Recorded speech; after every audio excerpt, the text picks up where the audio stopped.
2011 সালে এসএসসি নিয়োগ অনুষ্ঠিত হয়েছিল, যা 2013 সাল সম্পন্ন হয়। এরপর 2016 সালে শেষ এসএসসি নিয়োগ অনুষ্ঠিত হয়েছিল। ফলে দীর্ঘ 8 বছর ধরে এসএসসি নিয়োগ বন্ধ থাকায় পশ্চিমবঙ্গে এসএসসির অনিয়মিত এবং দীর্ঘ সূত্রতার কারণে রাজ্যের প্রতিটি বিদ্যালয়ে প্রয়োজনের তুলনায় প্রায় 50%-এরও কম শিক্ষক শিক্ষিকা রয়েছেন, যা পুরো শিক্ষা ব্যবস্থাকে ধ্বংসের মুখে ঠেলে দিচ্ছে। এমত অবস্থায় বিদ্যালয়ের ম্যানেজিং কমিটি স্কুল ফান্ডের আর্থিক সহায়তায় এমএ ও বিএড পাস ছেলেমেয়েদের অস্থায়ী পার্ট টাইম শিক্ষক হিসেবে নিযুক্ত করে কোনোরকমভাবে স্কুলগুলোকে এখনও বাঁচিয়ে রাখতে সক্ষম হচ্ছেন।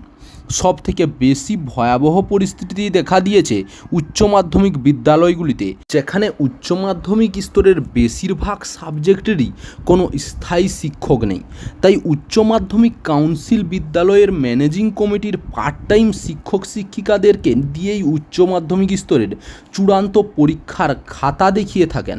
রাজ্যের এমন অনেক উচ্চ মাধ্যমিক বিদ্যালয় রয়েছে যেখানে একমাত্র ম্যানেজিং কমিটির পার্ট টাইম শিক্ষক শিক্ষিকাদের দ্বারাই একাদশ ও দ্বাদশ শ্রেণীর পঠন পাঠন পরিচালিত হচ্ছে। অথচ এই ধরনের অস্থায়ী পার্ট টাইম শিক্ষক শিক্ষিকারা স্কুল ফান্ড থেকে মাসিক বেতন পান 500 থেকে 3000 টাকা।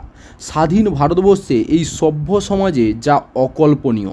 2012 সালের পর থেকেই এই ধরনের শিক্ষক রাজ্যের প্রায় প্রতিটি বিদ্যালয় ও কলেজগুলোতে অতিথি শিক্ষক নিয়োগ হয়েছিল। 2019 সালে কলেজের অতিথি শিক্ষকদের সরকার আর্থিক দায়িত্ব গ্রহণ করলেও এখনও পর্যন্ত বিদ্যালয়ের অস্থায়ী পার্ট টাইম শিক্ষকদের ক্ষেত্রে সেটা করা হয়নি।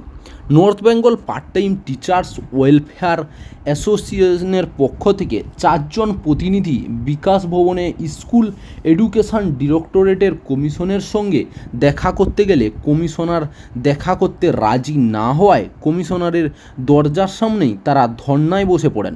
প্রতিনিধিদের মধ্যে ছিলেন সংগঠনের রাজ্য সভাপতি সুশান্ত কুমার সরকার, রাজ্য সহসভাপতি সুমিত ব্যানার্জি, দক্ষিণবঙ্গের রাজ্য সহসভাপতি তারক জানা, রাজ্য কমিটি সদস্য জয়জিৎ চৌধুরী ও সৌরভ আচার্য।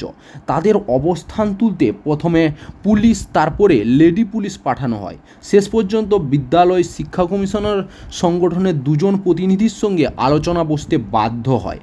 সংগঠনের রাজ্য সভাপতি সুশান্ত সরকার কমিশনারের কাছে জানতে চান, স্কুল এডুকেশন ডিপার্টমেন্ট থেকে রাজ্যের সমস্ত অস্থায়ী পার্ট টাইম শিক্ষক শিক্ষিকাদের তথ্য আপনারা স্কুল এডুকেশন ডিরেক্টরের কাছে চেয়ে পাঠালেও আপনারা কেন তা ডিআই মারফত সংগ্রহ করছেন না?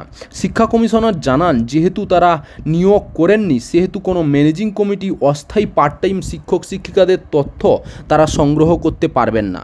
যদিও মুখ্যমন্ত্রী ঘোষণা করেন তাহলে একমাত্র তারা তথ্য সংগ্রহ করবেন, তাছাড়া কোনো ধরনের অস্থায়ী পার্ট টাইম শিক্ষক শিক্ষিকাদের কোনো তথ্য তারা সংগ্রহ করবেন না এবং কোনো আর্থিক দায়িত্বও তারা গ্রহণ করবেন না।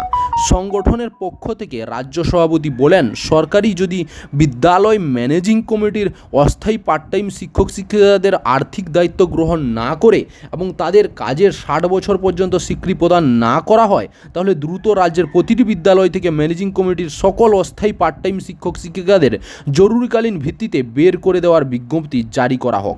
এক্ষেত্রে বিদ্যালয় শিক্ষা কমিশনার জানান, তারা এই ধরনের কোনো বিজ্ঞপ্তি দিতে পারবেন না।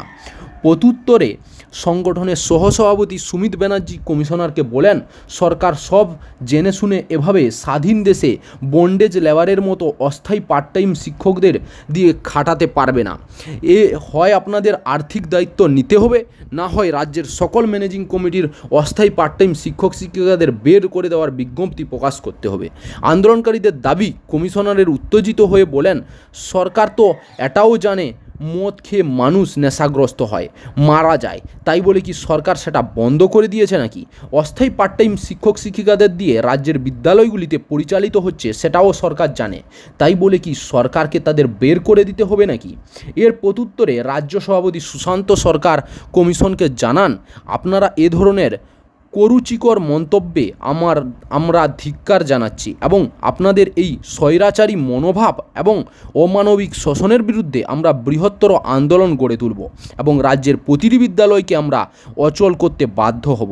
এতে রাজ্যের সাধারণ মানুষ জানুক বর্তমান পশ্চিমবঙ্গের বিদ্যালয় শিক্ষা ব্যবস্থা কোন খাতে প্রবাহিত হচ্ছে।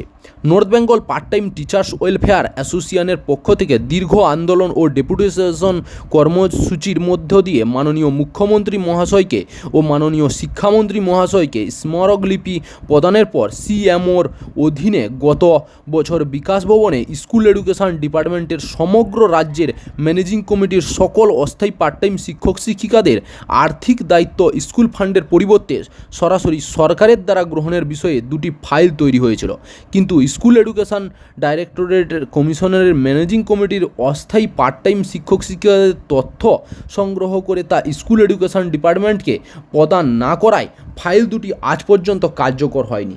উক্ত বিষয়ে লোকসভা ভোটের আগে মুহূর্তেই গত মার্চে 8 তারিখ কলকাতাতে একটি মিছিলের মধ্য দিয়ে ধর্মতলার রানী রাসমণি রোডে শান্তিপূর্ণ অবস্থানের বিক্ষোভের মধ্য দিয়ে মাননীয় মুখ্যমন্ত্রী মহাশয়কে পুনরায় স্মারকলিপি প্রদান করা হয়েছিল, কিন্তু তা সত্ত্বেও মাননীয় মুখ্যমন্ত্রী ম্যানেজিং কমিটির অস্থায়ী পার্ট টাইম শিক্ষক শিক্ষিকাদের নিয়ে এখনও পর্যন্ত কোনো ধরনের ঘোষণা করেননি। অথচ তিনি রাজবংশীয় ও সাঁওতালি মাধ্যম বিদ্যালয় সরকারিভাবে অতিথি শিক্ষক নিয়োগের কথা ঘোষণা করেছেন। তাই রাজ্য সভাপতি সুশান্ত সরকার রাজ্যের ম্যানেজিং কমিটির সমস্ত অস্থায়ী পার্ট টাইম শিক্ষক শিক্ষিকাদের এক ছাতার তলায় এসে বৃহত্তর আন্দোলনের প্রস্তুতির আহ্বান জানিয়েছেন।